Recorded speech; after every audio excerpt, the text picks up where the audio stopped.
bonjour à tous, bienvenue dans la deuxième émission du Cassis Show spécial Coupe du Monde. Bonjour Gauthier. Bonjour Quentin, bonjour tout le monde. 3 rubriques sont au programme aujourd'hui. Les meilleurs buteurs de cette Coupe du Monde, ils sont 5 dans ce classement. Les débriefings de tous les matchs avec le programme et la petite page équipe de France. Allez, le classement des meilleurs buteurs, Karim Benzema est derrière toi. Voilà, deuxième de ce classement, dirigé par Thomas Müller. Voilà, dirigé par Thomas Müller qui a mis 3 buts avec les Allemands. Donc Karim Benzema qui a mis 2 buts, qui est égalité avec Van Persie, Robben et Neymar. Voilà. Allez, deuxième rubrique qui va tout de suite démarrer avant Juste Fontaine. Hein, voilà, exact. Juste Fontaine, on peut souligner que Juste Fontaine, pour l'instant, détient le record de buts dans la Coupe du Monde avec 13. C'est un Français d'ailleurs. C'est un Français. Et on espère que c'est un Français qui va lui prendre voilà. dans les années ou même à cette Coupe du Monde à venir. Brésil-Croatie, le Brésil bien aidé par l'arbitrage s'impose 3-1 dans la difficulté. Voilà, le Brésil qui s'impose 3-1, ils n'ont pas montré un gros visage, ils n'ont pas très bien joué non plus, mais heureusement qu'ils ont des individualités. Je pense que c'est la seule équipe qui peut avoir ça dans cette Coupe du Monde. Voilà, le Brésil qui s'est imposé, dont une erreur d'arbitrage sur un penalty litigieux sur Fred. Après Neymar met un magnifique but et puis Oscar déroule derrière quoi.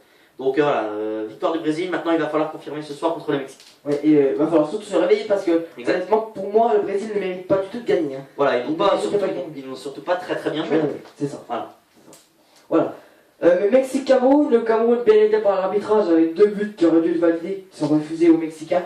Malgré ça, le Cameroun n'a pas réussi à prendre un point. Voilà, mais Dos Santos aurait pu marquer 2 buts.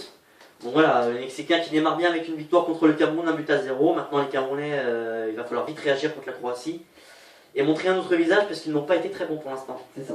Le Mexique qui avait fait des malheurs à l'équipe de France il y a 4 ans. On se rappelle. Commence bien cette Coupe du Monde. Le Pays-Bas fait la première surprise de ce mondial en battant l'Espagne 5-1. Une Espagne très décevante. Très décevante, surtout défensivement. Avec des joueurs qu'on n'a pas l'habitude de voir comme Sergio Ramos, Casillas, Piqué, tout ça. Ils n'étaient pas dedans, maintenant devant ils ont fait la différence, les Hollandais avec Van Persie, Robben qui ont fait le match à eux deux, Robben homme du match. Voilà, surtout un penalty encore une fois litigieux sur Diego Costa. Xabi Alonso le transforme, mais bon après c'est une conséquence, pardon. Et victoire des Hollandais 5-1, très grosse surprise dans cette Coupe du Monde d'entrée. Avec un sublime but de Robin Van Persie voilà, qui a marqué un doublé, magnifique. Ainsi que Arjen Robben. On peut souligner aussi les 2 passes décisives de Blind, exceptionnelles. Exactement. Chili-Australie, victoire du Chili 3-1 qui prend la deuxième place de ce groupe B. Voilà, victoire logique des Chiliens, 3-1. Maintenant, ça va être le prochain match, c'est l'Espagne, ça va être très compliqué. Et puis on va avoir une belle affiche, je pense, entre l'Espagne et le Chili. Samedi 14 juin, il y avait 3 matchs, Colombie-Grèce, Uruguay, Costa Rica et Angleterre-Italie. La Colombie était favorite contre la Grèce et a respecté son rang. Victoire 3-0 des Colombiens. Très belle victoire des Colombiens. Mais même en l'absence de Falcao, ils arrivent à compter 3 buts, donc c'est normal. Ils confirment leur dossard de favoris. La plus grosse surprise de ce mondial jusqu'à présent, la victoire de Costa Rica sur l'Uruguay 3-1. Voilà, Costa Rica qui a montré un très beau visage. Ils sont premiers pour l'instant de ce groupe. Mettre 3 buts à l'Uruguay, il faut le faire quand même, surtout quand on s'appelle le Costa Rica. Donc voilà, très bon match des Costaricains. Maintenant, il va falloir vite réagir pour les Uruguayens face à l'Angleterre le prochain match. Exactement.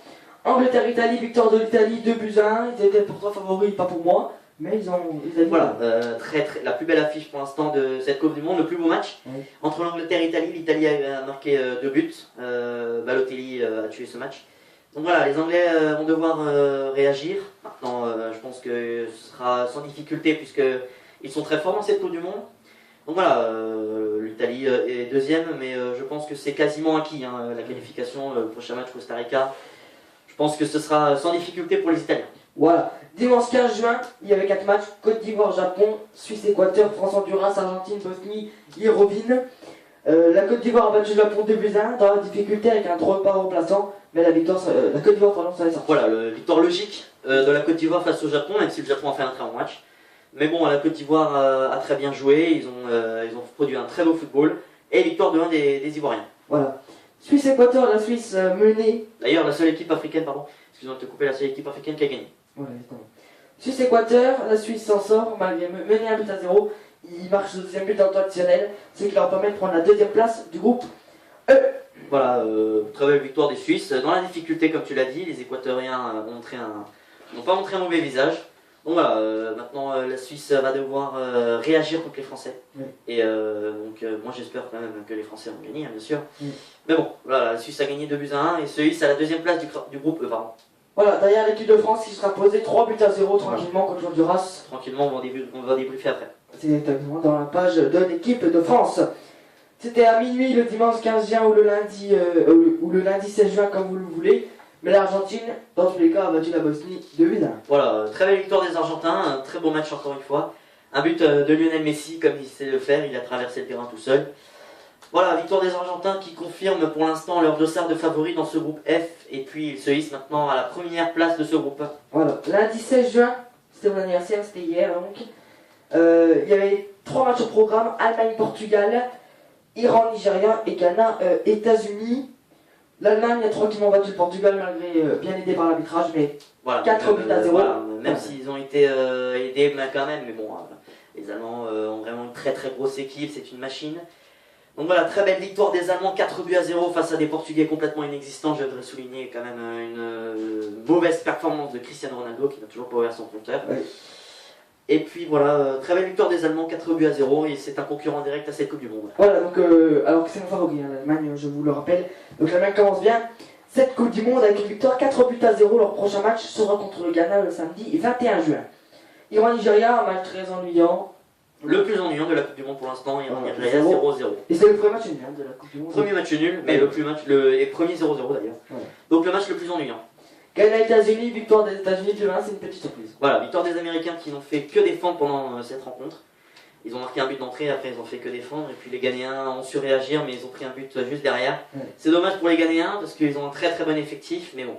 Voilà, victoire des Américains méritée, mais bon, on va souligner une bonne performance quand même du Ghana. Alors avant de passer au programme de ces 2 prochains jours, un événement historique s'est passé pendant France-Honduras quand même. Hein. Alors déjà, il n'y a pas eu d'hymne. Exact. Déjà, il n'y a pas eu d'hymne, problème de sono, pas d'hymne de la FIFA, pas d'hymne de la France, ni d'hymne de l'Honduras, c'était historique. Voilà. Et il y a eu le premier but validé, J'ai envie de dire comme par hasard, ça tombe sur nous. il y a eu le premier but validé par la nouvelle technologie sur la ligne. Exact. Le but du gardien qui n'a pris contre son camp, mais Karim Benzema quand même, en fait, l'a bien aidé, on va dire. Voilà, donc 2 faits historiques pendant le match de l'équipe de France, c'est pas mal. Hein. Oui, c'est pas mal. Maintenant, voilà. Je pense que l'hymne sera là contre la Suisse, et puis la nouvelle technologie qui nous a permis de gagner 3-0 face au Honduras. Que Sako a dit que c'était un manque de respect de ne pas faire l'hymne. Exact. Mardi 17 juin, donc c'est le programme, c'est demain. Il y aura 3 matchs, Belgique-Algérie, Brésil-Mexique et Russie-Corée du Sud. Voilà, on a deux grosses affiches, et une un peu moins bonne avec la Corée du Sud face aux Russes, pardon. Donc voilà, vous avez quand même une victoire des Russes de 2-0. Maintenant, Belgique-Algérie, intéressant. Moi, je vais dire une petite victoire des Belges 2-1. Et enfin, une victoire des Brésiliens 2-0 face au Mexique. Et donc la Russie va la Corée du Sud, logiquement. Voilà. Voilà, la Belgique, la Belgique va battre l'Algérie. Le Brésil va faire match nul contre le Mexique. Tandis que la Russie va s'imposer face à la Corée du Sud.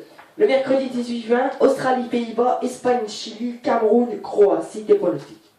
Alors, Australie, Pays-Bas, 3-0 pour les Hollandais. Espagne, Chili, 2-0 pour les Espagnols, je pense qu'ils vont réagir. Et puis Cameroun, Croatie, je vois une victoire de 2-1 des Croates.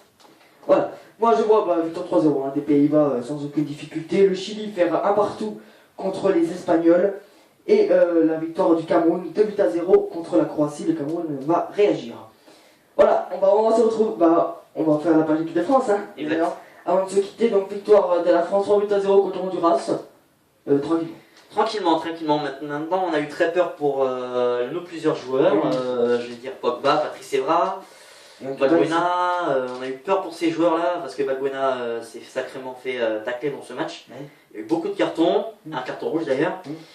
Voilà, on a aussi peur pour Pogba qui a fait une grosse erreur de jeunesse. De la part de Paul Pogba. Et puis Evra qui s'est aussi sacrément fait tacler. Il a même failli sortir à un moment, et bon, il est sorti mais il est rentré. Voilà, maintenant les Français vont devoir confirmer contre les Suisses, et je pense qu'on va assister à un bon match et une victoire des Français. Bon, Paul Chauvin, quand il est sorti, c'est quand même lui qui a fait la faute. Hein. Il a quand même bien écarté la jambe. Oui, mais voilà, il s'est quand même bien fait tacler pendant tout le match. Hein. Oui, voilà. On est d'accord. Donc 3 cartons jaunes quand même. Evra a pris un jaune, Kappa a pris un jaune, Cavaille a pris un jaune. Ça peut être inquiétant parce que si je me trompe pas, c'est au bout de 2 cartons jaunes et une suspension au match. Voilà, c'est ça. Donc c'est le match où il y a eu le plus de cartons tout simplement. Oui. Donc voilà, pour les Français, on a déjà 3 cartons jaunes. Donc 3 titulaires, c'est déjà assez embêtant pour Didier Deschamps qui va devoir faire des choix contre la Suisse. Oui. Mais bon, je pense qu'ils vont se calmer et puis garder leur sang-froid. Et puis faire un très bon match contre les Suisses et nous donner du rêve. Et pourquoi pas Allez, le plus possible. le plus long possible. Notre charnière centrale a rassuré. Rassuré, C'était jeune, voilà. on était assez. Il y en a qui étaient pessimistes, mais ils ont vraiment géré. Voilà, Sakho, Varane, c'est vraiment une très très belle charnière. On avait le choix entre Sakho que Koscielny ou Varane que Koscielny. Voilà. C'est une très très bonne charnière, il faut la garder. Moi je pense qu'il ne faut pas changer tout le temps de charnière. On rappelle que l'Espagne depuis longtemps Piqué Ramos, pour l'Allemagne c'est Hummels, Mertesacker, c'est des trucs comme ça. Voilà, donc je pense que Sakho Varane est une très très belle charnière pour l'équipe de France et ça rassure. Ça rassure complètement. Voilà, donc ton pronostic, donc tu nous avais dit Espagne champion du monde, c'est toujours pareil? Oui, toujours pareil. Toujours pareil, donc l'Espagne champion du monde et pour moi c'est l'Allemagne qui va avoir raison. La réponse le 13 juillet. On se retrouve jeudi, Gauthier, tu seras là? On se retrouve jeudi, je serai là avec plaisir. Parfait, parfait. Bah jeudi, passez une bonne journée. On va faire une petite dédicace d'abord. Tu as un petit bonjour à passer? Non, pas spécialement de petits bonjours à passer. Un petit bonjour à tous mes amis du CFA en particulier à Océane, ils comprendront. À toute ma famille bien évidemment et à tous mes auditeurs, on vous remercie de regarder nos émissions. Oui d'ailleurs à ma famille aussi, puis voilà. à mes amis du CFA de même aussi. Voilà, et on vous remercie vraiment, on vous remerciera jamais assez de regarder mon émission, je vous en remercie complètement. N'oubliez pas jeudi, nouvelle émission pour cette Coupe du Monde. Ciao ciao. Au revoir.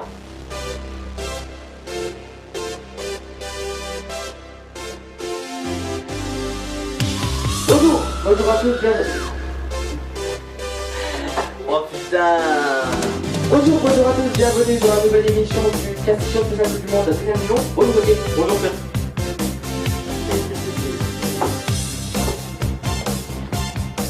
Bonjour à tous, bienvenue dans la deuxième émission de la Coupe du Monde.